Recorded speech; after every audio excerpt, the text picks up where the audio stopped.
Este relatório é referente às aulas práticas de soldagens dos dias 27 de agosto e 10 de setembro. Na primeira aula, avaliamos como diversos parâmetros da solda por resistência influenciam o resultado final da solda. Para iniciarmos a análise, diversas tiras de aço de 1 mm de espessura foram cortadas na guilhotina com aproximadamente 15 mm de largura. A cada 2 tiras, uma solda ponto foi feita. Como o intuito da aula era analisar o efeito de parâmetros sendo variados, fizemos diversas soldas ponto. Escolhemos 2 pressões, sendo elas 4 e 6 bar, e 2 tempos, sendo eles 15 e 24 ciclos. Para cada combinação desses parâmetros, a potência utilizada pela máquina foi ajustada para 15% e aumentada até 55% com um passo de 5 em 5. Vale ressaltar, como mostra esse gráfico, que o processo divide-se em 5 tempos distintos, sendo T1 o tempo de pré-pressão, T2 o tempo de subida de corrente de soldagem, T3 o tempo de soldagem propriamente dito, T4 o tempo de descida da corrente e, por fim, T5 que é o tempo de retenção. Sendo que T1, T2, T3 e T5 foram informados anteriormente à máquina e que ela é de corrente contínua, média frequência e que um ciclo equivale a 0,0167 segundos. Após todas as soldas estarem prontas, nós a rompemos a fim de fazermos a análise da qualidade de cada uma das soldas. Foram observados aspectos como a indentação, o diâmetro da solda e a força necessária para que elas se rompessem. Com todos os dados coletados, como o tempo de soldagem, a corrente de soldagem, a indentação, o diâmetro da solda, a pressão e o percentual de potência da máquina, pudemos analisar quais combinações de parâmetros se mostraram as melhores na hora de realizar uma solda ponto. Utilizando um coeficiente de segurança de 1.2, conseguimos perceber que o diâmetro mínimo da solda deve ser de 5,04 mm. Analisando os gráficos diâmetro do ponto de solda por corrente de soldagem, conseguimos identificar a corrente mínima para cada combinação de pressão e tempo de soldagem. Para um tempo de 15 ciclos, notamos que é necessário uma corrente de, no mínimo, 5 kA para uma pressão de 4 bar e 4,8 kA para uma pressão de 6 bar. Já para um tempo de 24 ciclos, a corrente necessária para cada pressão é reduzida, apenas 4,8 kA para 4 bar e 4,5 kA para 6 bar. Ou seja, quanto maior o tempo de soldagem, menor a corrente necessária. Tendo como base as correntes mínimas observadas nos gráficos anteriores, fomos capazes de delimitar uma área onde obtemos a melhor soldagem. Caso a corrente seja menor do que a delimitada, o diâmetro da solda ficará abaixo do diâmetro mínimo calculado, deixando a solda fraca.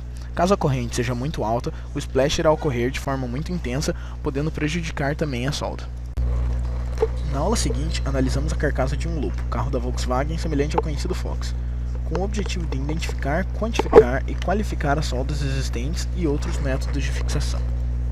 Conseguimos identificar diversos tipos de solda presentes nessa carroceria, como a solda ponto, a solda por projeção de porcas e parafusos, a solda de pinos e prisioneiros, a MIG brazing, MAG, laser topo, laser sobreposto, laser brazing e ainda uma abrasagem fraca.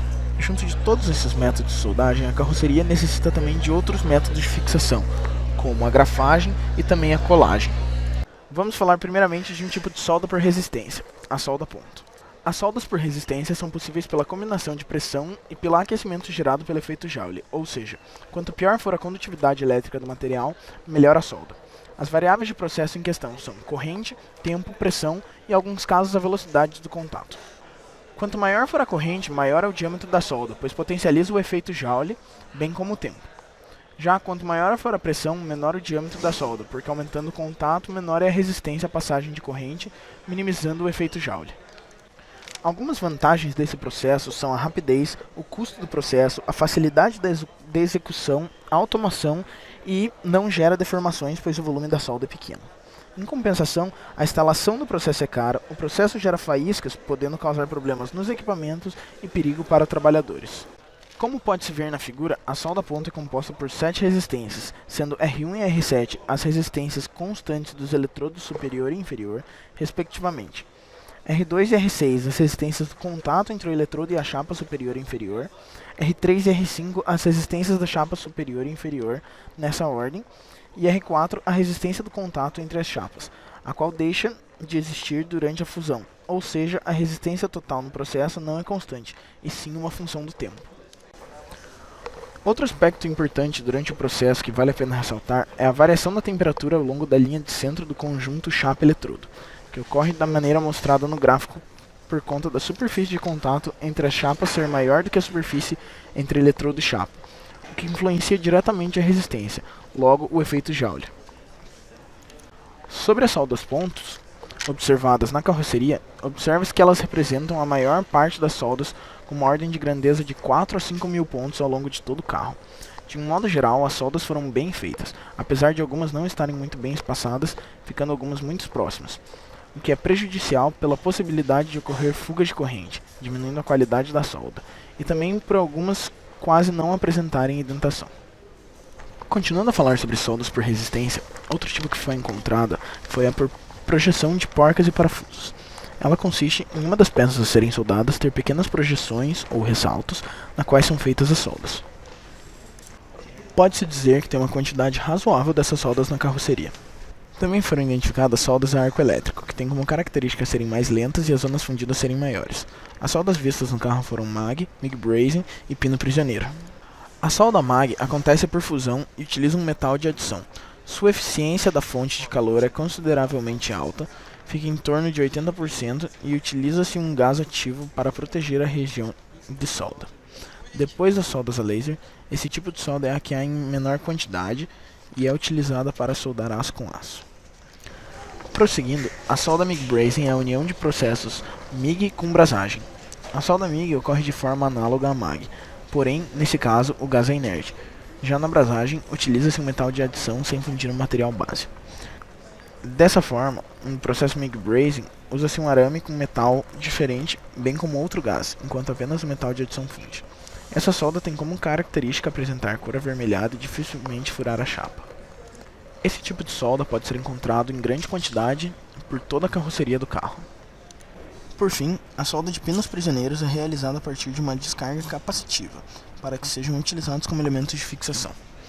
As soldas de pino prisioneiro estavam espalhadas por todo o carro numa quantidade muito parecida com as soldas de projeção de porcas e parafusos. As soldas a laser se caracterizam por serem muito precisas, atingirem altas temperaturas como 30.000 graus Celsius, pequeno cordão de solda e potência específica muito alta. Tem como vantagem a rapidez do processo, porém tem custo elevado e a eficiência da fonte varia muito, pois o feixe pode ser refletido no caso de superfícies polidas. Na carroceria encontramos 3 tipos de solda laser, de topo, sobreposta e laser brazing. Na laser de topo, as quais estão nas duas longarinas, no banco e no centro do veículo, unem-se chapas adjacentes. Nas sobrepostas, as quais estão localizadas no para-brisa, no porta-malas, no para-choque e nas portas, unem-se chapas umas sobre as outras. E na laser brazing, que pode ser vista no teto do veículo, a brasagem é feita utilizando um feixe de laser que incide sobre o metal de adição.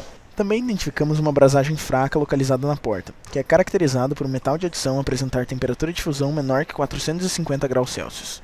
Também utilizou-se colagem, que consiste em unir 2 materiais, os quais podem ser de materiais diferentes.